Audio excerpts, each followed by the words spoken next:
gostaria de agradecer a presença do Dr. Fábio Mourão de Andrade aqui no nosso estúdio, ele que é médico, cirurgião vascular e vai poder falar de um tema bastante interessante. Hoje as cirurgias arteriais, as cirurgias venosas, são cirurgias minimamente invasivas, pode-se dizer assim, Fábio? Sim, eu acho que tanto na parte venosa quanto na parte arterial, a cirurgia vascular evoluiu muito. Queria agradecer a presença mais uma vez de estar aqui com você, José. Certo. Quando a gente fala em cirurgia endovascular, o que é isso, termo endovascular?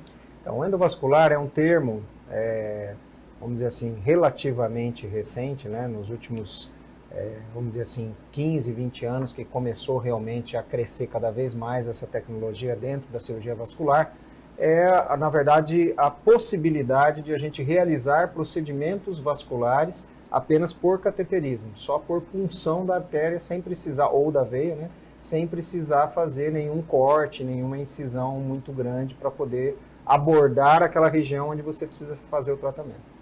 O que eu me recordo, muitas vezes, aquelas cirurgias de aneurisma de aorta abdominal, Exatamente. que eram cirurgias enormes, grandes, abria realmente todo o abdômen do indivíduo para chegar até a artéria. Isso não se faz mais? Então, na verdade se faz. Quando existem condições que a gente tem que avaliar de cada paciente para saber se é possível fazer a cirurgia endovascular ou não. Antigamente, vamos dizer assim, a gente tinha poucos casos que a gente poderia usar endovascular. Hoje a gente usa na maioria dos casos e só algumas exceções, quando não dá para fazer uma abordagem através de só por punção, que a gente faz a cirurgia aberta. Mas a cirurgia aberta ficou, vamos dizer assim, para alguns casos especiais. Hoje em dia, praticamente com as novas próteses que foram lançadas, né, as tecnologias que vão avançando a cada mês, a cada ano, a gente consegue já fazer a maioria das abordagens e com ótimos, excelentes resultados.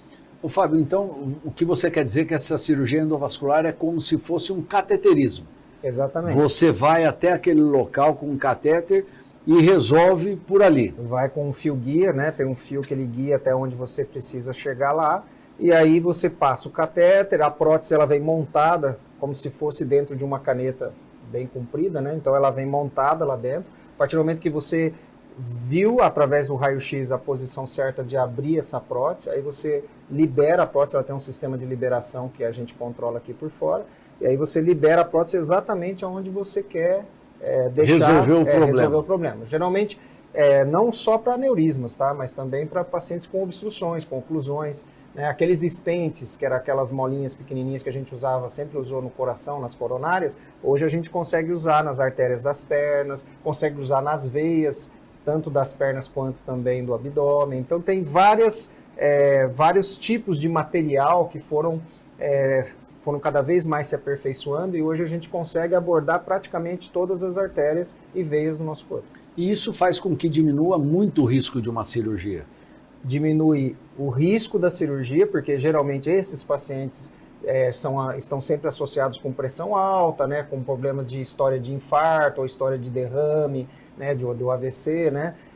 Tem pacientes que têm diabetes, pacientes que têm outras complicações. Então a cirurgia ela vem para ser minimamente invasiva e ao mesmo tempo diminuir as complicações do pós-operatório, porque na verdade um pós-operatório você tem que abrir o abdômen, né, ou mexer no tórax, abrir e tal, a recuperação do paciente é muito mais complicada, os riscos de infecção e de complicações no pós-operatório são muito grandes. Então, a partir do momento que a gente tem a possibilidade de só fazer isso através de uma punção, é lógico que você diminui absurdamente as complicações, né? E a recuperação muito mais rápida. Muitas vezes esse indivíduo iria ficar 7, 10 dias internado e ele vai embora para casa no dia seguinte. Olha, geralmente a gente faz o procedimento, deixa às vezes um dia na UTI, né, só como garantia, mas geralmente algumas cirurgias a gente consegue até fazer sem ser com anestesia geral, e o paciente pode ir embora já no outro dia ou no máximo em 48 horas. Né? Então nós falamos das vantagens, que são recuperação muito mais rápida e o risco muito menor. Existe alguma desvantagem dessa técnica? Então, na verdade, existe sim. Por exemplo, pacientes, dependendo das condições do paciente, né? Então, por exemplo, o tipo de abordagem que a gente faz, por exemplo, se o paciente é muito obeso, né? É uma indicação, às vezes, para aneurisma de aorta, é muito melhor você fazer por punção do que fazer aberto, né? Num paciente obeso.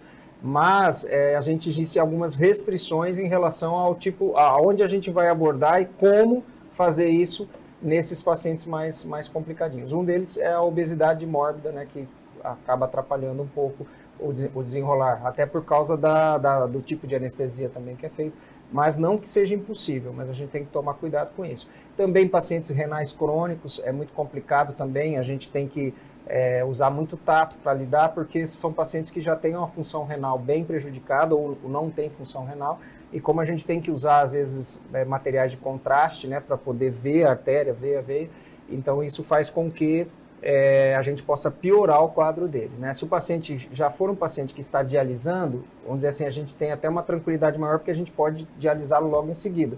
Agora, os pacientes que não estão dialisando, que estão aqueles que a gente fala pré-diálise, né? Esses aí correm um risco de a gente fazer a cirurgia e eles partirem e acabarem numa diálise. Então, esses cuidados que a gente tem que tomar para evitar que a gente, ao mesmo tempo que a gente quer resolver um problema, a gente não arranje outro problema para o paciente, né?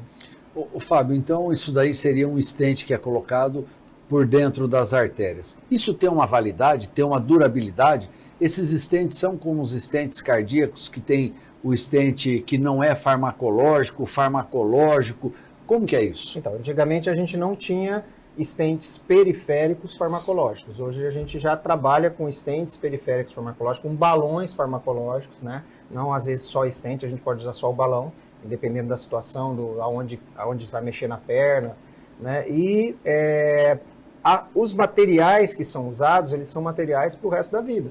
O que pode acontecer é que, às vezes, o próprio organismo do paciente pode reagir por causa daquele stent ou por causa daquela prótese e começar a tentar fechar de novo aquela região, né? Ou tentar, ou o aneurisma, por exemplo, evoluir acima ou abaixo do local onde foi feito.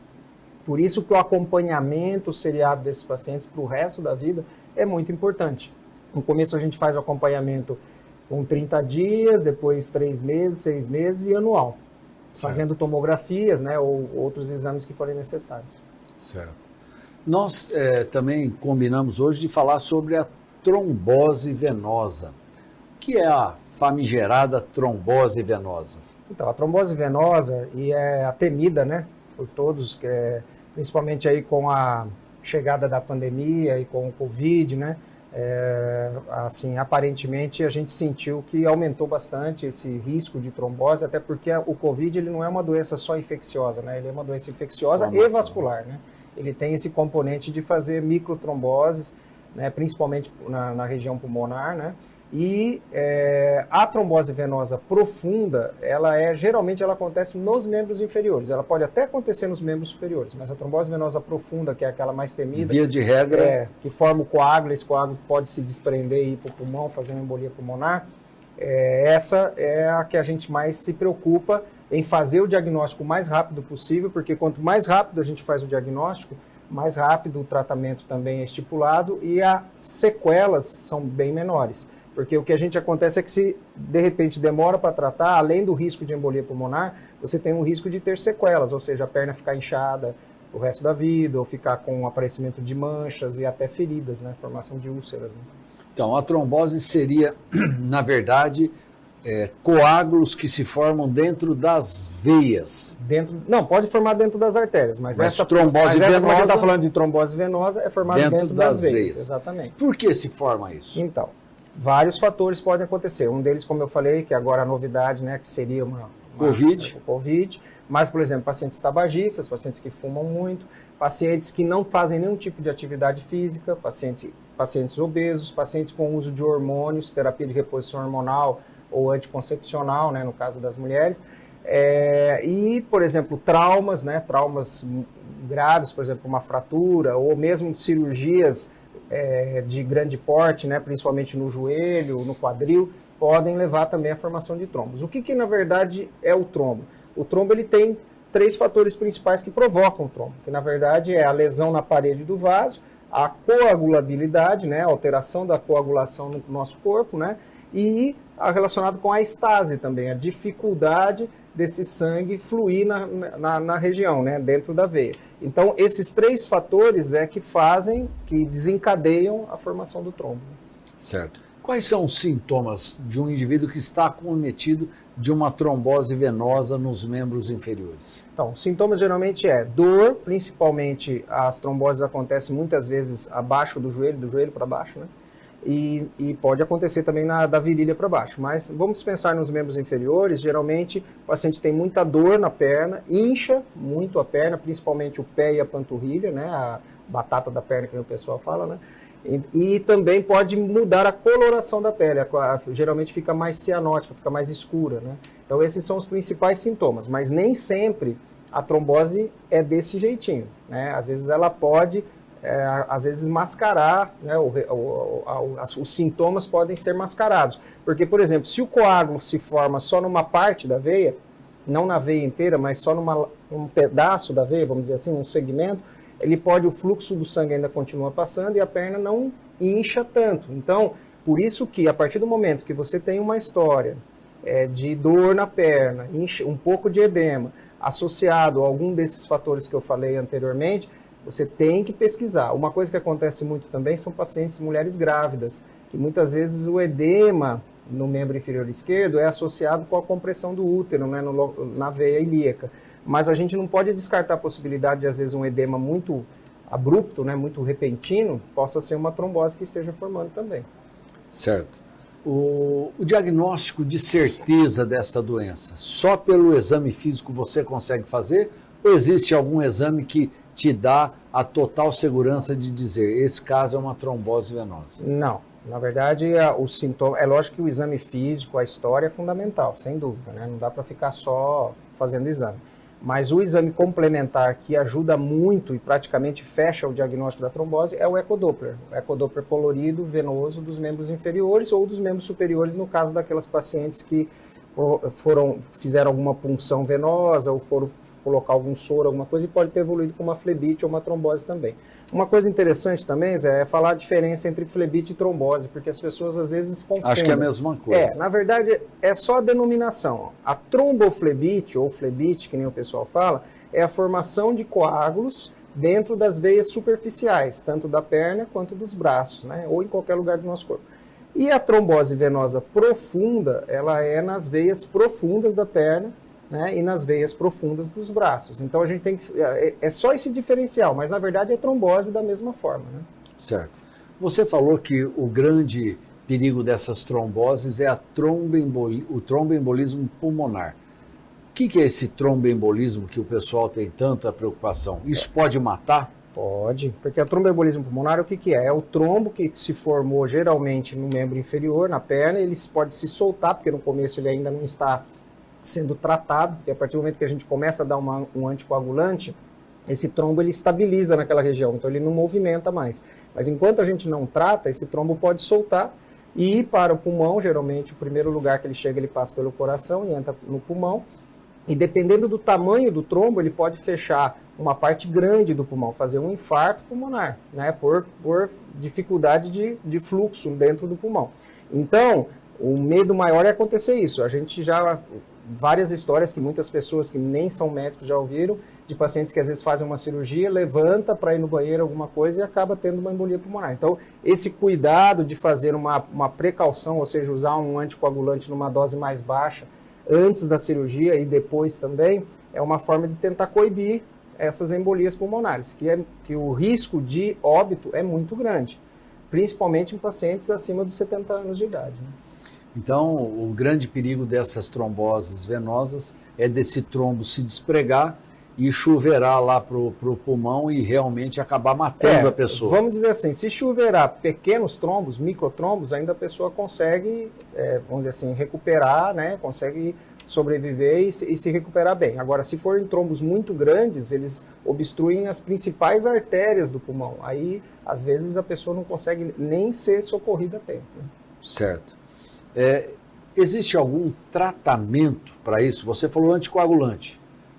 É o anticoagulante o tratamento de eleição para essas pessoas que têm trombose venosa? Então, existe hoje em dia, com as técnicas endovasculares, hoje em dia nós conseguimos lidar de forma diferente, né, e com bons resultados também através do tratamento endovascular. Ou seja, aqueles trombos, principalmente que se localizam ali na veia ilíaca, na veia femoral, que é próximo da virilha, né, se eles tratados de forma bem precoce, feito o diagnóstico e já tratado, a gente consegue hoje em dia aspirar esses trombos, né, e com isso a gente causa menos problema com a veia, menos lesão na parede do vaso, menos lesão nas válvulas venosas, né? E fazendo esse tratamento, logo em seguida, caso ainda sobre alguma região que fique estenótica ou diminua o calibre, a gente consegue colocar um stent também. Então, os tratamentos endovasculares vieram também para ajudar muito no tratamento dessas tromboses venosas. Mas sempre o detalhe é, quanto mais cedo o diagnóstico, melhores os resultados, tanto na cirurgia quanto nos tratamentos com medicação. Eu já ouvi falar daquela colocação de uma redinha, de uma peneirinha que não deixa o trombo progredir. Como que é isso? Então, esse é o que a gente chama de filtro de veia cava. Existem vários tipos de filtro no mercado, né? Alguns são mais usados, ficam mais ou menos uns 2 ou 3 que são mais usados, a maioria foram descobertas que foram acontecendo e já saíram do mercado, mas existem basicamente uns 3 tipos, né? E o que acontece é que o filtro de veia cava não é bem para um tratamento. Na verdade, ele serve como uma forma de prevenir que aqueles trombos que se formam lá embaixo, grandes, que se formam nas veias da perna, subam e vá para o pulmão, como eu disse, né, obstruindo grandes vasos. Então, o filtro, ele não é como se fosse um coador, ele tem um formato, parece um coador de café, mas ele não é todo cheio de malhas, ou seja, ele não segura todos os trombos menores passam por ele. O que fica são os trombos maiores. Então, o que tenta coibir ali é a saída, a chegada desses trombos maiores no pulmão. Então, o filtro de veia cava, ele não é bem um tratamento, ele é uma forma de coibir as tromboses maciças, né? Basicamente é Fábio, isso. a partir do momento que você faz um diagnóstico de que o indivíduo tem essas tromboses venosas profundas, ele deve fazer um tratamento adequado, dependendo do que você fala, mas tem que parar de fumar, prática de exercício, alimentação, como que é isso?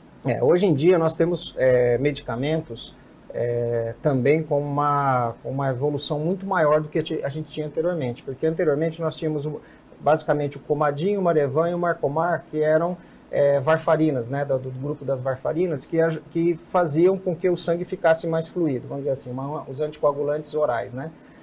Com o passar da evolução tecnológica na medicina, hoje em dia nós temos medicamentos que a gente não precisa ter muito controle de coleta de sangue semanal ou mensal, e a gente tem já uma segurança maior com esses medicamentos, né, que são as rivaroxabanas, as epixabanas, né, que são os novos anticoagulantes que existem no mercado mundial, né?